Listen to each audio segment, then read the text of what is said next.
जब यहाँ पे आप घुसे ही इलीगल है, आपको उल्टा हमें कंपनसेशन देना चाहिए कि आपने हमारी मंदिर तोड़ी, हमारी मंदिर छिड़बिड़ की, इतने दिन तक और उसमें आप इलीगल कब्जे में बैठे रहे, और आज बात हो रही है ऑल्टरनेट लैंड देने की। तो हमने इसलिए ये बात कॉम्प्रोमाइज की टेबल पे भी कही। एक चीज मैं जानना और एक बात और कहना चाहता हूँ, एक बात, उस समय कॉम्प्रोमाइज की टेबल पे पता है क्या बात हुई, कि ये तो हम आपको दे देंगे पर बाकी और कोई बात मत रेस करिए। और यही बात मेरे सीनियर हरिशंकर जैन साहब ने भी वहां पे कही, मैं यही सारे मुद्दे रेज होंगे और इसको भी अपने मूलभूत अधिकार पे, एक वक्त क्या विष्णु जी ऐसा आया कोर्ट रूम में, ऐसा भी वक्त आया जब आपको लगा कि अब हम इस दिशा में बढ़ चुके हैं कि हमारे पास तमाम सबूत है, जिरह में भी हमने अपनी बातें रख दी हैं, और ऐसा कोई पॉइंट लगा कि हाँ अब जो है फैसला आने वाला है? देखिए, मुझे शुरू से, मैं बहुत पहले से इस केस में जुड़ा रहा, और उस दौर में मैं पैदा हुआ हूं जब हम लोग ने नारे सुने हैं, बच्चा बच्चा राम का, जन्मभूमि के काम का, सौगंध राम की खाते हैं, मंदिर वहीं बनाएंगे।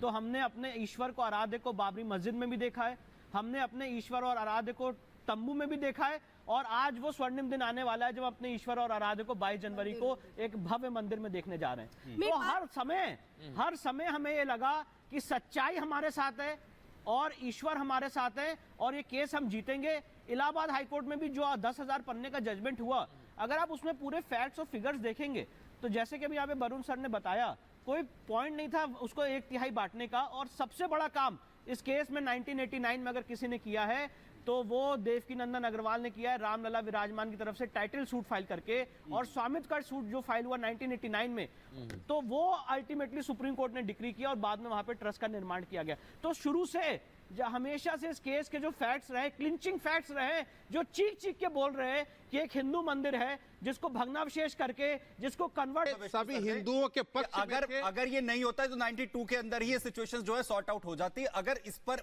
पॉलिटिकल इन्फ्लुएंसेस जो है वो नहीं रहते। मैं ढींगा सर के पास जा रहा हूं, लेकिन जो है विष्णु सर इस पे कुछ ऐड करना चाह रहे हैं। देखिए, मैं एक इंपॉर्टेंट आपके सामने आज हम लोग इस पर डिस्कस कर रहे हैं, तो हम लोगों को कुछ इंपॉर्टेंट फैक्ट्स मैं आपके सामने रखना चाहता हूं, और एक तरह से उन लोगों के लिए भी श्रद्धांजलि है जिन्होंने अपनी शहादत दी इस केस के लिए।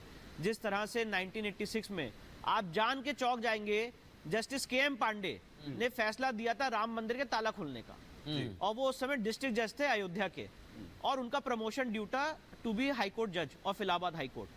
और उस समय की प्रक्रिया ये थी कि इलाहाबाद हाईकोर्ट के जज की प्रमोट होने के लिए स्टेट गवर्नमेंट, मतलब चीफ मिनिस्टर के पास भी फाइल जाती थी, और एक फाइल चीफ जस्टिस के पास जाती थी। मुलायम सिंह यादव का सीक्रेट नोट था, और वो सीक्रेट नोट हुबहू आपके सामने बता रहा हूं कि जस्टिस के.एम. पांडे बहुत ही ईमानदार न्यायाधीश हैं, पर चूंकि इन्होंने राम मंदिर के ताला खुलने का फैसला दिया है, इसलिए मैं इनके नाम की संस्तुति नहीं करता हूं। और उसके बाद जस्टिस के.एम. पांडे का प्रमोशन रोका गया। इस तरह का रिवेंज का काम किया गया। जो कार सेवकों ने वहां पे गए थे दर्शन करने के लिए, उनके निहत्थे कार सेवकों को गोली चलवाई गई और बोला गया सिर्फ 16 कार सेवक मिले। मेरे